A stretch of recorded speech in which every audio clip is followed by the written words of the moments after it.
Bismillahirrahmanirrahim. Assalamualaikum warahmatullahi wabarakatuh. Alhamdulillah wassalatu wassalamu ala Rasulillah wa ala alihi wa ashabihi wa mawala. Ashhadu an la ilaha illallah wahdahu la syarika lah wa ashhadu anna Muhammadan abduhu wa rasuluhu la nabiyya ba'dah. Allahumma salli wa sallim ala sayyidina Muhammad wa ala alihi wa ashabihi wa man tabi'ahum bi ihsan ila yaumil qiyamah. Jamaah salat subuh Musalla Al-Ikhlas yang mudah-mudahan Allah Subhanahu wa taala senantiasa melimpahkan rahmatnya bagi kita semua. Amin ya rabbal alamin. Karena dengan rahmat inilah ya, sejatinya dengan rahmat inilah nanti insya Allah kita akan mendapatkan kebahagiaan bukan hanya di dunia tapi di akhirat.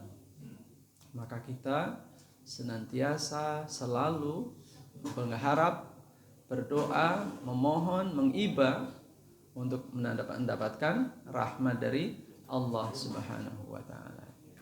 Nah, yang kita sekarang jalani saat ini ya, berada di tempat ini penuh dengan kenyamanan, penuh dengan keakraban, penuh dengan semangat, ya, itu juga adalah bagian yang luar biasa dari rahmat Allah Subhanahu wa taala yang harus kita syukuri.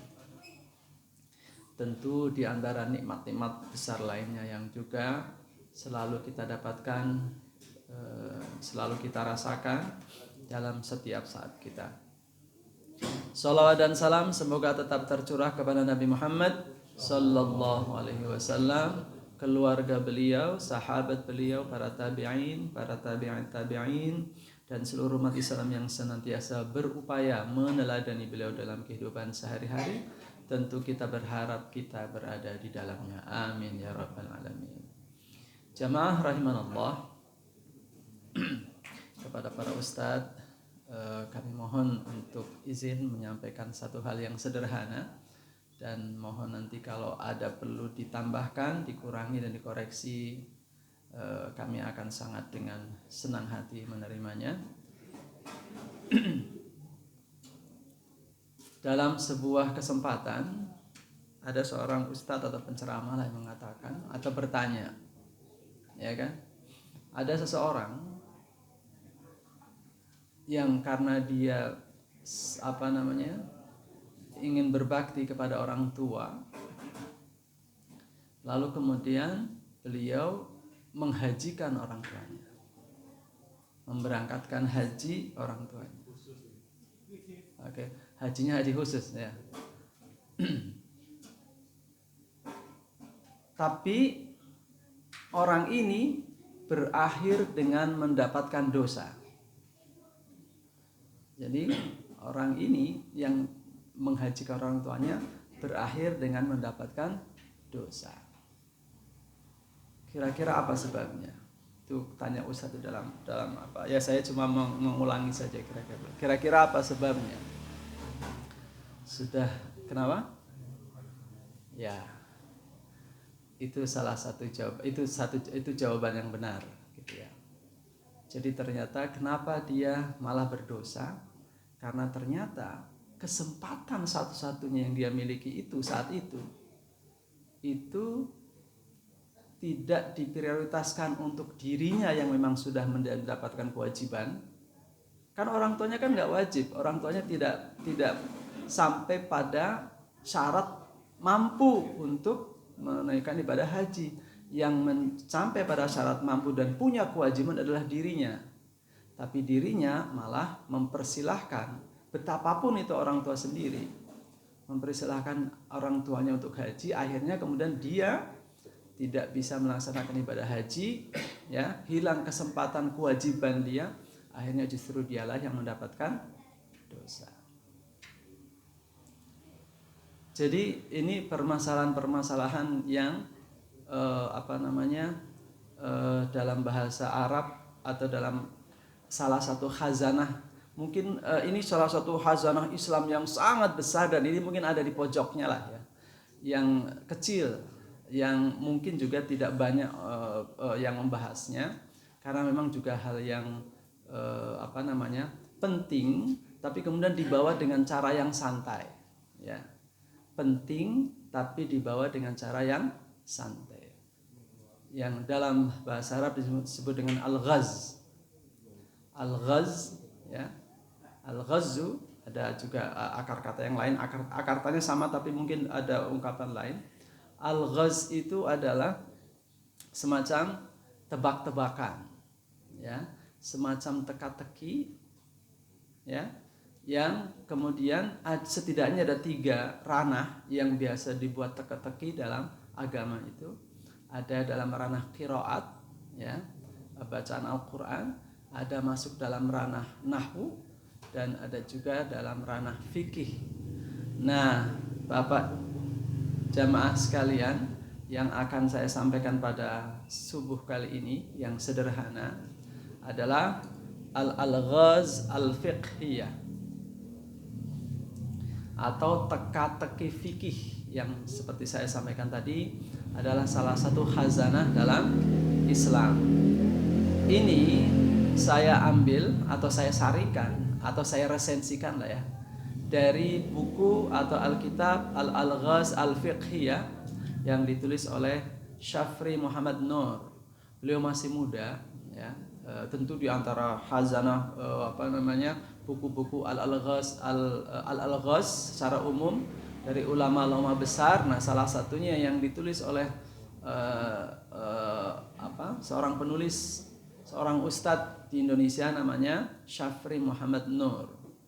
Beliau adalah salah satu ustadz, salah satu narasumber di web ini, salah satu web rujukan utama, ya, bagi yang sering mengaksesnya. Salah satu web rujukan utama di Indonesia adalah rumahfikih.com. Rumahfikih.com yang ustadz pendirinya, foundernya, ya, salah satunya mungkin adalah Ustadz Sarwat LC, yang mungkin sekarang udah S2, ya, saya lupa titel S2-nya, tapi beliau salah satu narasumber utama di situs Era Muslim, ya. Kemudian beliau banyak memberikan jawaban atau memberikan jawaban konsultasi dari banyak netizen, sekarang netizen, ya. Kemudian beliau mendirikan bersama dengan ustadz lain tentu saja rumahfikih.com.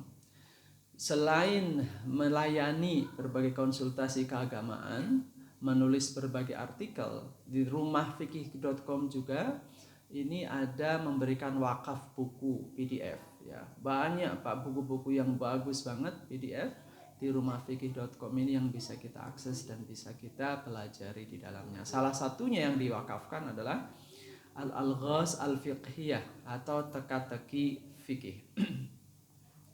Baik, jamaah rahimanallah, apa itu pengertiannya, ya? Al-Alghaz Al-Fiqhiyah menurut beliau dalam buku ini adalah tebak-tebakan, teka-teki, dan asah pikiran. Ini pengertian secara bahasa. Lalu secara istilah adalah persoalan-persoalan fikih yang dirahasiakan status hukumnya untuk tujuan uji fikiran. Ini adalah istilah, pengertian secara istilah dari teka-teki. Permasalahan yang dirahasiakan status hukumnya. Jadi semacam nanti, ya. Jadi dilemparkan dulu permasalahannya, kemudian supaya murid-muridnya itu diasah dulu, berpikir dulu, nah, baru kemudian disampaikan jawabannya. Ini pengertian dari Al-Alghaz Al-Fiqhiyah. Nah, sejarah perkembangannya, artinya mulai kapan sih para ulama, ya, menyusun Al-Alghaz Al-Fiqhiyah itu, apa dasarnya, gitu, ya. Salah satunya adalah hadis dari Abdullah bin Umar, semoga Allah meridhoinya. Ia berkata, kami berada dekat dengan Rasulullah sallallahu alaihi wasallam kemudian beliau bersabda, ya, kemudian beliau bersabda, tahukah kalian? Jadi ada menurut beliau itu di situ ada sekitar 10 sahabat utama, dan di antara sahabat utama itu salah satunya adalah Abdullah bin Umar. Beliau yang masih kecil, yang masih remaja, semuanya itu sahabat sepuh, sahabat utama.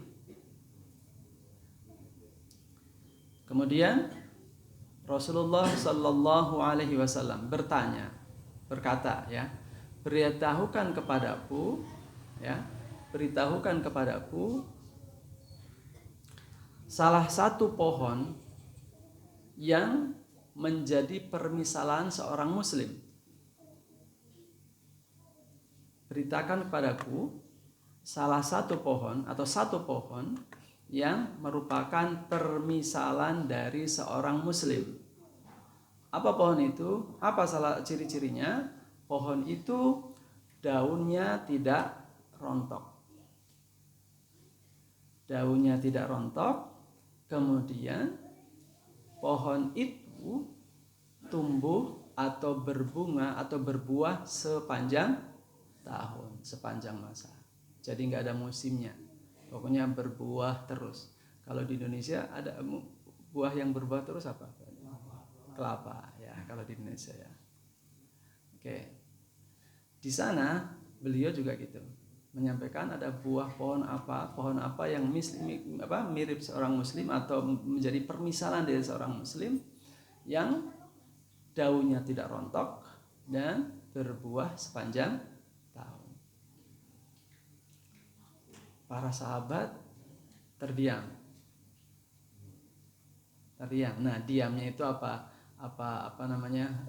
tentu dugaan, ya, berbagai sebab. Tapi yang jelas diam. Sampai kemudian Rasulullah menjawab, pohon itu adalah pohon nakhlah, pohon kurma.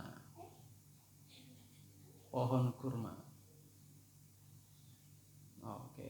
Jadi kan sebenarnya itu adalah teka-teki. Para sahabat diam. Terus sahabat Abdullah bin Umar ketika pulang, beliau mengatakan kepada ayahnya, ya, kira-kira sebenarnya saya tahu loh, saya mau menjawab, saya tahu jawabannya adalah buah atau pohon kurma, tapi saya segen. Kenapa segen? Karena di situ adalah para sahabat utama, udah sepuh-sepuh, saya masih remaja sendirian, gitu ya, mau jawab nggak enak, gitu loh. Terus kata sahabat Umar, kira-kira, ya, wah, kalau kamu tadi jawab itu lebih baik daripada kamu pakai alasan segala macam, kira-kira seperti itu. Kenapa nggak jawab aja tadi? Gitu. Itu jawaban dari sahabat Umar radhiyallahu anhu. Nah, dari kisah ini sederhana tentang teka-teki ini, maka kemudian bermuncullah berbagai buku yang beliau Syafri Muhammad Nurin juga menyebutkan beberapa judul yang tentang teka-teki al-fiqhiyah maupun dalam bidang yang lain yang berdasarkan dari hadis yang sederhana ini. Ini sejarah dan perkembangannya. Lalu yang kedua, yang berikutnya adalah faidah dari hadis. Ya, para ulama kemudian merincikan apa sih faidah dari hadis yang diriwayatkan oleh Ibnu Umar tadi. Dalam hadis riwayat Bukhari dan Muslim dari Ibnu Umar. Jadi faidah dari hadis yang disebutkan tadi salah di antaranya adalah mengasah pemahaman dan kemampuan berpikir. Ya, karena kalau misalnya nih menyampaikan sesuatu plain gitu ya, apa hukumnya haji gitu kan, hukumnya wajib. Siapa yang wajib haji adalah orang yang mampu, ya kan? Islam balik berakal tentu saja, kemudian ada mampu itu apa? Mampu duitnya, mampu biayanya, terus mampu fisiknya, terus mampu apa? Duitnya, fisiknya, dan kesempatan, iya, dan perjalanannya, ya kan? Lagi duitnya ada banyak, ya kan? Bisa beli bisa naik haji yang plus, ya kan? Atau aduh sekarang haji reguler saja rencananya berapa? 105. Nah, Pak Aceng yang tahun depan ya, Pak Aceng tahun 2004 berarti sudah yang diusulkan Kemenak sekarang 105. Nah, berarti hampir 100% dari tahun ini ya. Apa? Oh, nantinya akan disubsidi. Oke.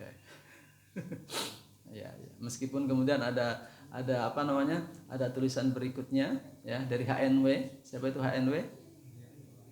Hidayat Nur Wahid yang mempertanyakan itu bagaimana sampai 105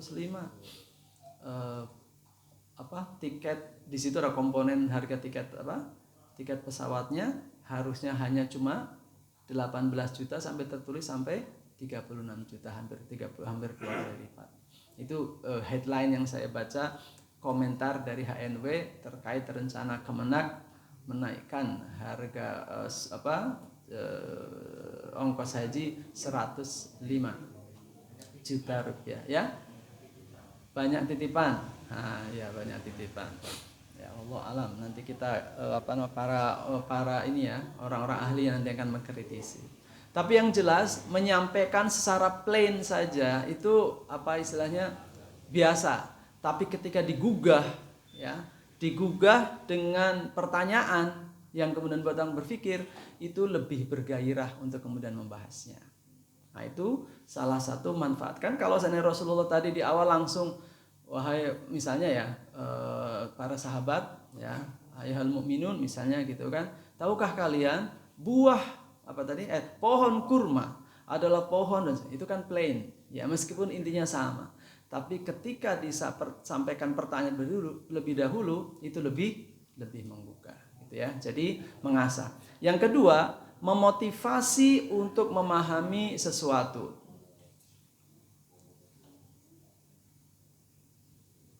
Kalau istilah sekarang di modul pengajaran namanya apa? Pertanyaan bagi para guru, pertanyaan pemantik, memicu ya, untuk kemudian membuat orang anak-anak jadi berpikir. Ini mau ngajarin apa nih gitu kan. Saya pernah Pak Jalo, Ustadz Ihsan, Ustadz Aus di pesantren, ini memang lebih mudah kondusif kalau pesantren ya. Mengajar waktu itu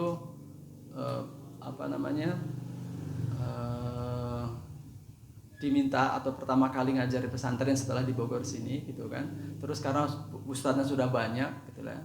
Sehingga di situ kebetulan nyari kosong guru sosiologi Pak Aceng. Jadi saya disuruh ngajar sosiologi. Waduh, berarti harus baca dulu bukunya gitu ya. Nah, salah satu topik yang harus dipelajari waktu itu adalah topik tentang konflik sosial dan cara mengatasinya. Pokoknya salah satu subjudul di sosiologi adalah konflik sosial. Ini gimana? Karena di pesantren itu belum ada media belum ada media pembelajaran yang yang memadai untuk kemudian menyampaikan ini lebih menarik gitu ya. Waduh, gimana caranya supaya lebih menarik sementara media kayak Infobus segala macam nggak ada gitu ya, belum ada. Oke, akhirnya sehari sebelum hari besoknya saya ngajar materi itu 2 orang saya panggil. Ya, 2 orang saya panggil, kebetulan 2 orang ini rajin, ya kan, pinter dan pokoknya bager lah, gitu, bager dan kebetulan pandai berakting, ya, Jadi saya briefing dulu besok, Bapak mau ngajar ini, ya. Kalau saya briefing, kamu harus begini gitu. Oke, setuju. Nah, besok harinya ketika saya mengajar, selesai masuk kelas, kemudian seperti biasa ya, salam dan sebagainya, kemudian absen. Begitu absen ternyata 2 orang yang saya yang saya briefing belum hadir. Kemudian kemana nih? Gitu kan? Kemana sih ini? Nggak tahu Pak, tadi ada kok habis istirahat dan sebagainya. Ternyata begitu saya lagi udah mau membuka pelajaran, ini gimana nih gitu, sudah di briefing supaya mempersiapkan, malah nggak datang. Itu kalau kayak gitu harus segera switch rencana apa gitu kan. Ternyata kemudian masuk ke Kedua orang itu masuk dengan cara apa? Masuk dengan cara saling teriak. Saling teriak. Kamu tadi gimana? Terus gitu kan. Teman-temannya pada kaget, saya pada teriak. Kamu tadi, pokoknya saling nyalakan. Saya lupa dialognya apa, tapi intinya ngotot-ngototan gitu kan. Sampai kemudian adu dada lah kira-kira seperti itu ya. Teman-teman yang lain kemudian saling misahkan kan gitu. Tapi tetap nggak selesai. Sampai, ayo apa sih Pak? Gimana dong ini gitu kan. Saya, aduh gimana nih gitu kan. Nah, ternyata betul. Ternyata setelah semuanya tegang, kemudian duanya bersorak, tertawa gitu kan. Ternyata keduanya sedang berakting.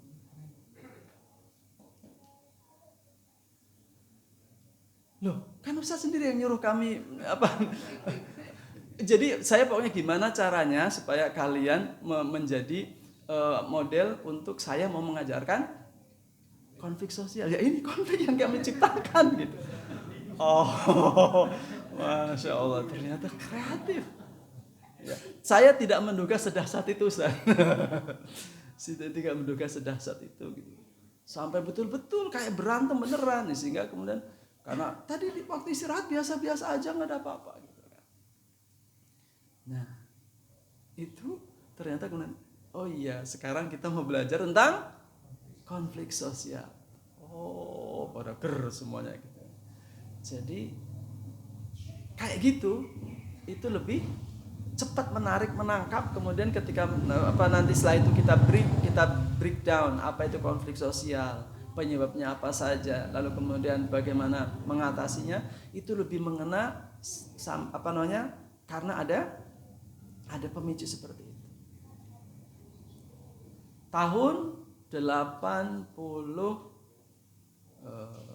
kalau saya tahun 80 87, 86. Nah, Pak Aceng udah ada belum? Saya masih ingat banget guru saya mengajarin. Beliau tamatan pesantren Pabelan. Ya, karena perempuan beliau ya. Kakaknya itu pesantren Gontor, terus beliaunya pesantren Pabelan. Saya kelas 1 SMP. Kelas 1 SMP tahun 85 ya, 80-86. Sampai sekarang saya masih ingat beliau mengajarkan tentang vegetables. Bahasa Inggris, vegetables. Karena apa? Di pelosok kampung kecil, sekolah yang sederhana, ya, mengajarkan bahasa Inggris tentang vegetables. Apa yang beliau lakukan? Betul-betul, dan itu nggak ada, maksudnya baru pertama kali di situ gitu ya. Beliau bawa apa? Bawa nampan ke kelas, kemudian membawa seluruh jenis sayuran, ya tampah ya, pakai tampah, seluruh ke dalam kelas, dan tiba-tiba beliau teriak masuk sambil ini apa, misalnya apa, cucumber, sambil teriak-teriak, satu-satu sayuran itu disebutkan. Mungkin zaman sekarang sudah begitu lumrah ya, sudah banyak metode media yang lakukan. Tapi zaman itu tahun 85-86 itu sesuatu yang belum ada. Nah, itu yang kemudian sampai sekarang mengajarkan teringat guru itu mengajarnya seperti ini, membawa ini dan sebagainya. Nah, itu manfaat dari memicu sesuatu dari awal gitu ya, memotivasi. Yang kedua, yang berikutnya al-ghaz harus dengan penjelasan. Tentu setelah kemudian disampaikan teka-tekinya, lalu tentu harus ada penjelasannya. Apa jawaban dari soal itu dan kenapa gitu ya. Lalu menurut para ulama, mengambil faedah dari hadis ini adalah menghormati yang lebih senior. Jadi salah satu tentu saja ya, meskipun boleh jadi tidak semua sepakat dengan ini.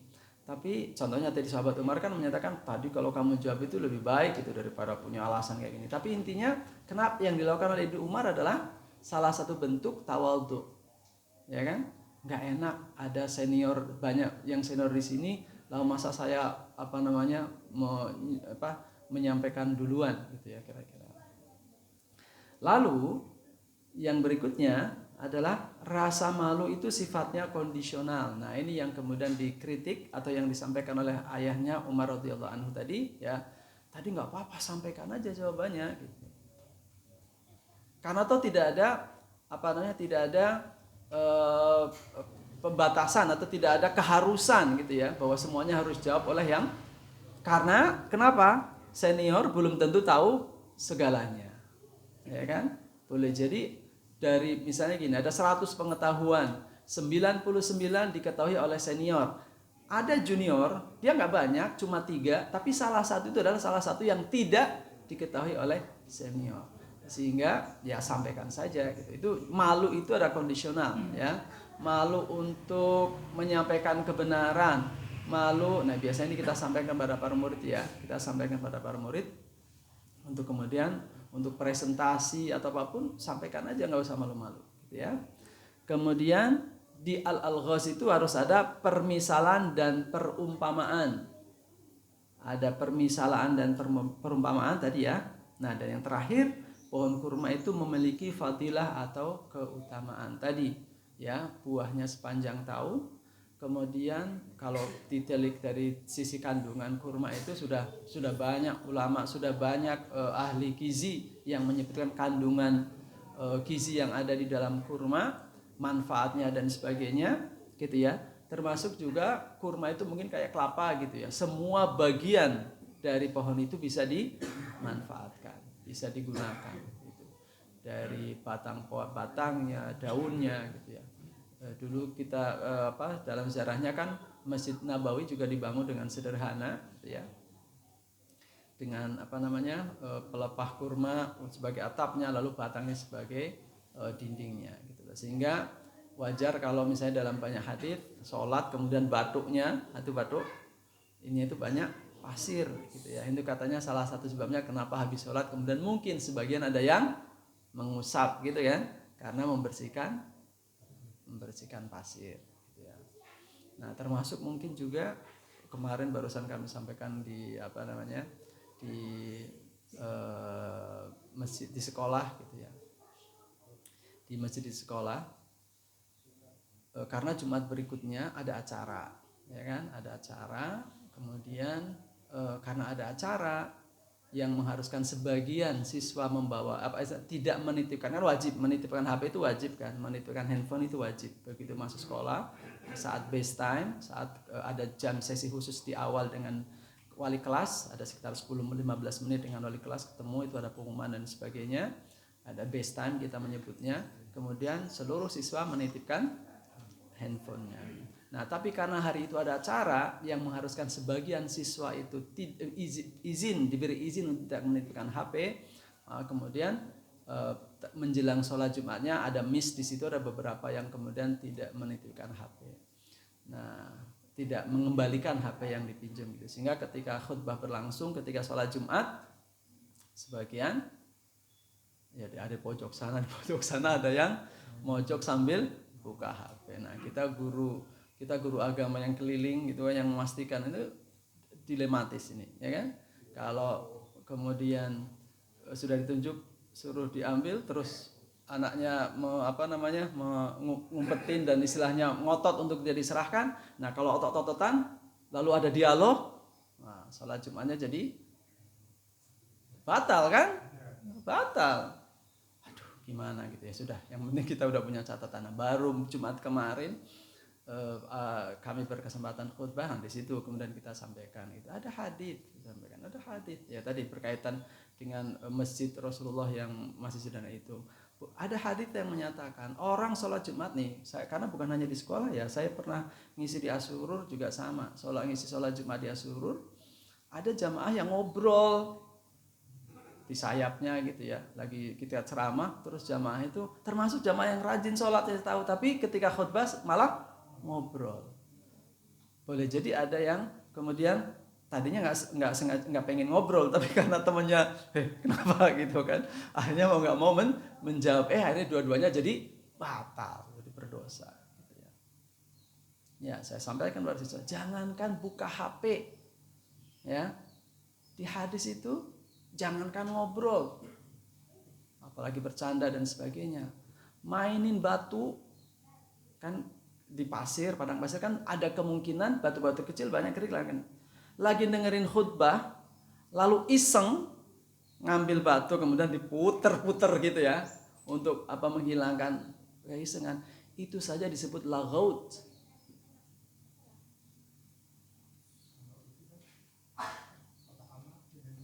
Nah, itu perdebatannya lain sendiri.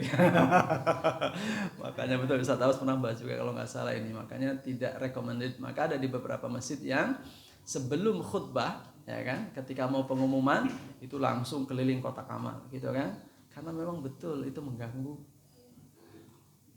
Tapi ya tentu mungkin di masjid itu yang TKA-nya dan sebagainya mungkin juga punya pertimbangan dan punya fatwa dari ustadz yang menjadi pemangkunya sehingga kemudian masih berjalan gitu. Di Masjid Raya masih berjalan. Nah, nanti coba kita diskusikan. Sepi ya. Nah, itu salah satunya ya. Oh gitu ya. Oke. Ya, betul. Oke, ya udah itu salah satu yang harus dibahas ya. Tapi intinya itu tadi, kalau di hadisnya itu ya, memainkan batu saja sudah dianggap batal, tidak dianggap lalai dari khutbah. Konon lagi kemudian mainin HP. Lalu apa? Scrolling ya kan? Nah, sekarang yang terkenal istilah apa? Scrolling, scroll. Dan gak habis-habis kan? Mau 24 jam kita scroll Reels di Instagram misalnya itu atau di TikTok, itu tidak akan pernah habis. Oke, nah itu saya sampaikan kepada mudah-mudahan mengena lah ya. Mudah-mudahan mengena. Karena betul, kadang kita dilema gitu loh, mau ngasih tahu dan sebagainya, tapi nanti khawatir kita juga sama-sama batal. Oke, nah itu keutamaan dari pohon kurma. Nah sekarang jamaah rahimanallah, hukumnya apa? Hukum dan kategori al-ghaz. Hukumnya adalah mubah. Jadi boleh, tidak wajib, tidak sunnah, tidak makruh, tidak haram ya. Tentu kalau nanti ada makruh dan haram, kalau sudah ada kategori-kategori yang merugikan atau istilahnya membuat dalam tanda kutip agak jorok misalnya gitu, itu udah nanti masuk ada makruh dan sebagainya. Tapi secara umum hukumnya adalah mubah, boleh ya boleh tidak. Lalu menurut beliau Ustadz Syafri ini, di antara kitab teka-teki yang ditulis para ulama meliputi teka-teki qiraat, teka-teki nahwu dan teka-teki fikih. Ya, setidaknya ada 3 itu. Nah, jamaah rahmanallah, sekarang contoh-contohnya. Ya.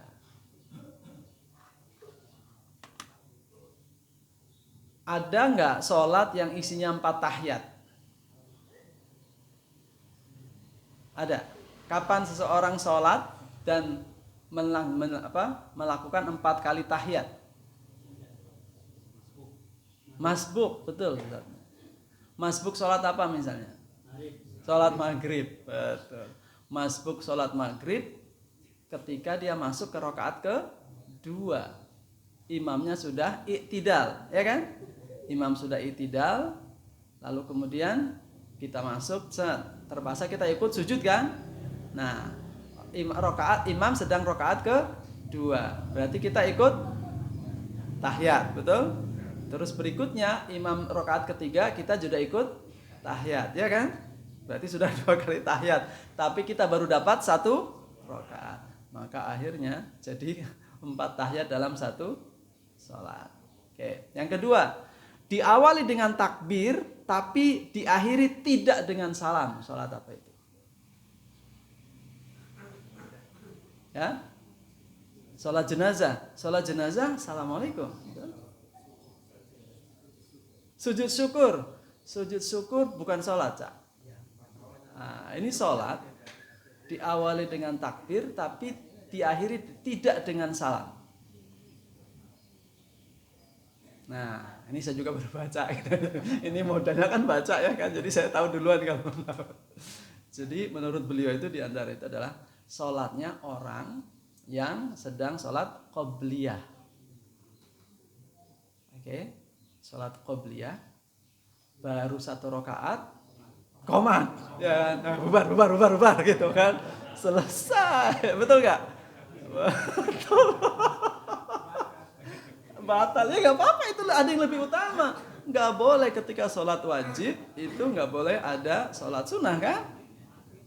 Ini ada yang saking pengen menyelesaikannya gitu ya, sampai diteruskan sholatnya sampai imamnya mau ruku baru dia selesai. Ini justru artinya dia meninggalkan apa? Keutamaan wajib tapi mendahulukan yang sunnah. Nah, ini kan fenomena umum juga kan? Nah, termasuk ya fenomena mendahulukan yang sunnah daripada yang wajib kan? Nah, kalau ada orang yang sholatnya setahun 2 kali ya kan? Salatnya ke masjidnya 2 kali, Idul Fitri dan Idul Adha. Itu yang sunnah. Oke. Mangga.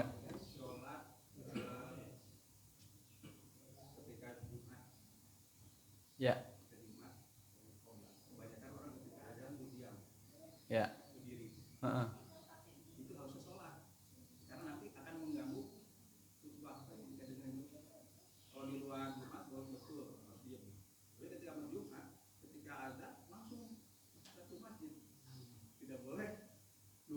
Berdiri semuanya gitu. Heeh. Karena hukum yang lewat tadi ya, betul. Ya, betul. Ya. Nah, ini jadi tambahan nih ya, jadi pengetahuan tambahan. Betul Ustaz, saya pernah mendengar juga dari Ustaz Syafiq Riza Basalamah gitu kan. Beliau mengkritik atau menyampaikan terima kasih Ustaz Aus. Ya betul kan? Ketika kita masuk masjid sholat Jumat terus azan, oh ya betul, emang salah satu sunnahnya adalah mendengarkan azan sampai selesai dan sholat sunnah. Tapi betul ketika masuk yang wajib, ketika masuk rukun, kan khutbah itu salah satu rukun. Sehingga ada para ulama di antara menafsirkan kenapa sholat Jumat cuma 2 rakaat padahal sholat zuhurnya 4 rakaat, karena 2-nya adalah dalam 2 khutbah. Maka itulah kenapa tidak boleh main-main ketika khutbah, karena itu sebenarnya sudah masuk sholat. Maka betul tadi Ustaz, ya ketika sholat sunnah kemudian mengganggu, apalagi ada kemarin yang bikin di Masjid Raya sih, Masjid Raya kita sempat jadi itu juga karena ada diantaranya yang datang terlambat dan kebetulan ada kosong di depan, bukan tengah, di depan mimbar, karena memang kosong, khotibnya kan udah masuk nih, ada kosong, dia datang terus sholat sunnah, sementara khotibnya baru mulai, itu di depan itu kan, ya Allah, bukannya jalagot tadi itu udah mengganggu pemandangan kan. Maka betul, udah pokoknya begitu datang mau azan, sholat gitu kan, nah, supaya ketika khutbah berlangsung sudah selesai. Oke, gitu ya. Baik, terima kasih Ustaz. Lalu yang ketiga, maghrib ke barat, isanya ini gimana nih? Sholat maghribnya ke barat, isanya ke timur, subuhnya ke utara, zuhur dan asarnya ke selatan. Ya? Naik perjalanan pesawat gitu ya. Itu mungkin nggak ada pesawat yang 24 jam? Ya mungkin saja, maksudnya boleh saja ya mungkin ya. Tapi yang lebih real kalau dalam jawaban ini apa kira-kira? Di kapal laut. Di kapal laut, oh ya kapal laut bisa. Tapi kapal laut adakah yang course-nya itu atau jalannya itu muter 360 derajat? Kapal iseng ada. Meskipun ada, tapi kemungkinannya ada, tapi kecil ya. Coba yang kira-kira. Nah, ini jawabannya. Sholat di depan Ka'bah. Ya kan? Aisyah sholat sekarang hadap sini, tadi zuhur di sini, nanti asar di sana, muter dia, sah kan? Sah. Ya. Aduh, kalau cerita Ka'bah itu, saya nggak tahu sudah pernah cerita di sini apa belum ya gitu ya. Ini wallahu alam ini dosa atau apa gitu ya. Tapi memang waktu mau suntik meningitis di Bogor itu, di kesehatan Bogor itu memang di briefing dulu ya. Di briefing itu membekas terus sehingga kemudian ini yang menyebabkan saya gagal mencium Hajar Aswad. Padahal sudah di depan mata. Allah alam. Ya, kenapa? Di dinas kesehatan itu disampaikan apa? Iya, betul Ustaz. Jadi meningitis itu carrier-nya adalah salah satu carrier utama adalah orang Afrika. Orang Afrika carrier-nya, tapi hebatnya mereka sebagai carrier tapi mereka tidak terinfeksi. Jadi mereka sehat, carrier, tapi mereka nggak terinfeksi. Itu kita di briefing ketika mau meningitis itu betul-betul. Sehingga kemudian pokoknya banyak pakai masker ya nanti di sana itu belum zaman corona ya, sering pakai masker dan hindari kontak terlalu close dengan orang kalau muncerat ludah dan sebagainya. Karena itu meningitis itu. Oke, selesai itu udah. Pokoknya pas hari Kamis asar, masih ingat Pak Joko, hari Kamis asar sore ya.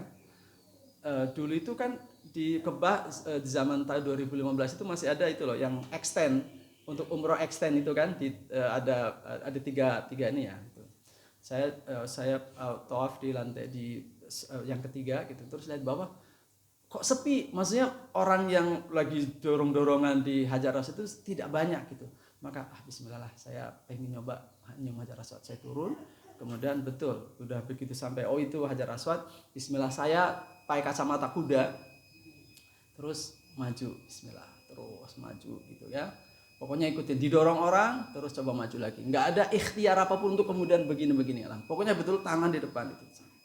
Dengan izin Allah, tiba-tiba sudah di depan Hajar Aswad, kecuali terhalang oleh satu orang. Di depan saya satu orang yang tinggi besar, tinggi, ya kan, hitam, hitam, rambut keriting dan sebagainya gitu kan. Dia sedang kepalanya masuk ke lubang Hajar Aswad. Terus alhamdulillah ya Allah, tinggal satu orang ini gitu kan, udah kayak gini. Lama banget. Sampai maaf kepalanya saya giniin gitu kan. Weh gantian. Demi Allah saya ngomong, gantian dong gitu kan. Saya kayak gini. Nah, ketika kepala saya giniin, saya melongok ke dalam, apa yang dilakukan? Hah? Bukan. Maksud saya tanya, dia apa yang dia lakukan ketika saya melongok? Kamu ngapain? Betul. Allah, dia jilatin. Dengan aina ya, maksud saya melihat dengan mata kalau dia itu jilatin itu Hajar Aswad. Selesai dong. Wah, saya bingung kan. Aduh gimana ya Allah. Saya pengen Hajar Aswad, tapi teringat siapa? Meningitis. Allahu Akbar. Sementara di belakang sudah dorong-dorong kan. Ya Allah gimana? Pakai masker, nah itu yang gak kepikirannya. Maksudnya kan masker udah nggak ada ya. Ini gimana kan? Nggak mungkin di sana terus cari masker gitu. Aduh gimana akhirnya? Ya udah saya nyerah. Nyerahnya apa? Akhirnya saya hanya menyium tembaganya. Kan ada tembaga yang sana. Ya Allah ampun ya Allah gitu kan. Daripada kepikiran akhirnya saya cium tembaganya.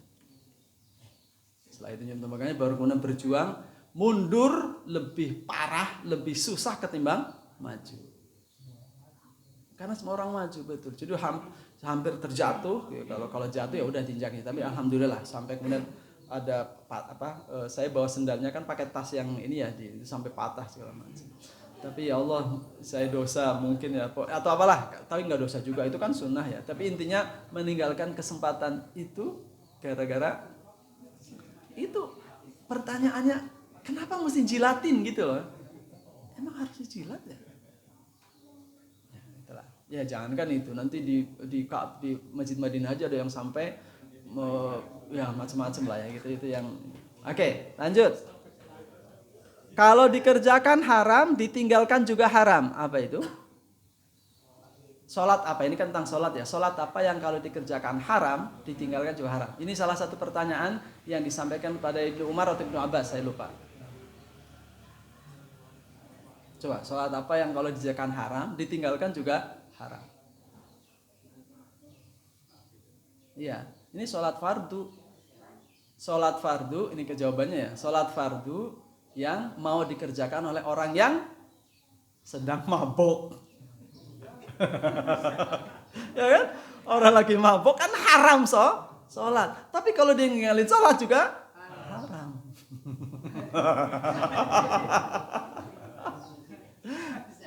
Oke, makanya udah selesai dulu mabuknya gitu. Ya. Sholat dengan satu imam berakhir dengan 3 imam. Gimana tuh? Enggak. Imamnya enggak ada yang batal. Masbuk enggak. Ini terjadi di Masjid Raya beberapa tahun yang lalu. Tapi bukan terjadi, potensi terjadi ya. Beberapa tahun yang lalu di awal. Kenapa? Masih ingat ya 2009 ya, tidak baca Al-Fatihah. Saya itu di belakang imam, saya malu.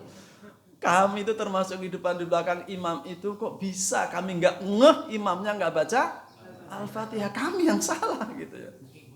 Saking khusyuknya. Sampai yang ingatkan siapa akhirnya?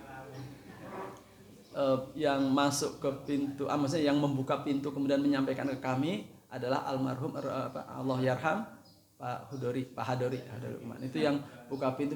Ustaz, belum baca Fatihah soalnya. Tapi Pak Hadori dari siapa? Dari Ustaz Asurur yang ditembak oleh Densus Ustaz Saifuddin Zuhuri. Dari beliau yang bahwa imamnya tidak baca Al-Fatihah. Pertanyaannya, iya kita itu bisa ya? Kita itu nggak bahwa imamnya nggak baca Al-Fatihah. Tapi jawabannya bukan itu Pak Joko. Jawabannya bukan itu. Mulai dengan satu imam, berakhir dengan 2 atau 3 imam. Nah, kata ulama adalah sholatnya kalau Masjid Raya ya, misalnya Masjid Raya ketika lampu mati. Ketika lampu mati. Makanya dulu saya sama Mang Jana pastikan ketika sholat Id itu diesel harus standby. Mang Jana nggak usah sholat Id sunnah ya, tapi harus standby pada diesel. Begitu listrik mati, PLN mati, harus segera hidupkan diesel. Supaya apa? Supaya imamnya tetap kedengar sampai ke bawah. Ustadz Mudil pernah mempertanyakan itu sah nggak sholatnya itu maksudnya terpisah antara imam sama dan makmum di bawah kan nggak bisa lihat makmum di atas, ya kan? Nah itu belum ada CCTV itu. Kemudian kita coba cari dan sebagainya. Ada ulama yang memperbolehkan dalam fikih al-Islami al-fiqhul Islami wa adilatu, ya kan? Jadi ketersambungan penglihatan atau ketersambungan suara. Jadi selama masih ada sound system, maka yang bawah tetap. Nah ini kejadiannya adalah ketika tadi. Jadi listrik mati, suaranya enggak kedengaran, imam di belakang, di bawah enggak tahu apa yang terjadi di atas, gitu kan? Maka salah seorang maju sebagai imam. Jadi yang tadinya berimam sama satu, ya tergantung lokasinya seberapa tertutupnya masjid itu kan, sehingga nanti boleh jadi berakhir dengan 2 atau 3 imam. Nah, ada sedikit lagi ya. Utusan selain malaikat, jin dan manusia. Jadi ada rasul, ada utusan, tapi bukan jin, bukan malaikat, bukan manusia. Apa itu? Para ulama menyebutkan adalah burung gagak. Ya, burung gagak adalah rasul, utusan oleh Allah yang diutus kepada siapa? Kepada Qabil, betul? Qabil dan Habil ketika mereka membunuh, kemudian Qabil bingung ini jenazah adiknya mau diapain, maka faba'atsallahu ghuraban. Allah mengutus ghurab untuk mencontoh. Oke. Seorang lelaki wajib menafkahi seorang wanita yang bukan istri atau kerabatnya. Nah loh ini ya. Wajib, ini bukan voluntarily. Kalau voluntarily mungkin ada ya. Tapi ini wajib. Wajib dinafkahi. Nafkahi duit ya, bukan nafkahi yang lain ya, bukan. Enggak ada hubungan kerabat. Enggak ada hubungan istri, enggak ada hubungan kerabat. Apa? Janda. Ya. Kata ulama adalah wanita yang disewa. Disewa untuk apa? Menyusui anaknya. Jadi istrinya itu karena satu dan hal tidak bisa menyusui, maka kemudian disusukan kepada wanita lain, maka suaminya wajib menafkahi si wanita yang menyusui anaknya itu. Itu ya. Ya dikasih bayaran lah kira-kira seperti itu ya. Oke, Jual beli sah tapi jika diwakilkan. Kalau langsung haram. Kapan seseorang jual beli haram, tidak boleh, kecuali kalau orang ini mewakilkan orang lain untuk memperjualbelikan barangnya. Lagi mabok, lebih dalam dari mabok, yakni gila, ODGJ. Nah, jadi ODGJ yang punya duit banyak itu haram jual beli. Nggak boleh kita, wah mumpung dia ODGJ, saya beli mobilnya dengan harga 10 juta misalnya. Wah, nggak boleh. Dia harus diwakilkan. Gitu ya. Lanjut. Nah ini nih, menemukan bangkai di jalan, dimakan, dan sisanya boleh dibawa pulang, tapi padahal dia nggak terpaksa. Maksudnya bukan orang miskin, bukan orang nggak ada apa, dan pokoknya nggak ada keadaan terpaksa, tapi kok bisa ada bangkai di jalan, dia makan, bahkan boleh dibawa pulang. Bangkai ikan, betul. Bangkai ikan atau bangkai belalang, ya.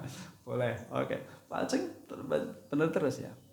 Tanah bisa menggantikan air. Biasanya kan air bisa menggantikan gimana? Soalnya kebalik ini, maaf. Ini mah cemen. Ini balik, maaf soalnya. Air bisa menggantikan tanah. Ini salah ketik ini. Tadi malam salah ketik. Apa tuh? Biasanya kan tanah bisa menggantikan air. Ini kebalikan. Air bisa menggantikan tanah. Apa itu?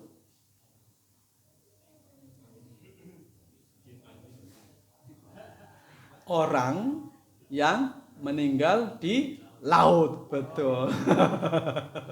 Orang meninggal di laut kan dikuburnya di mana? Di laut. Oke.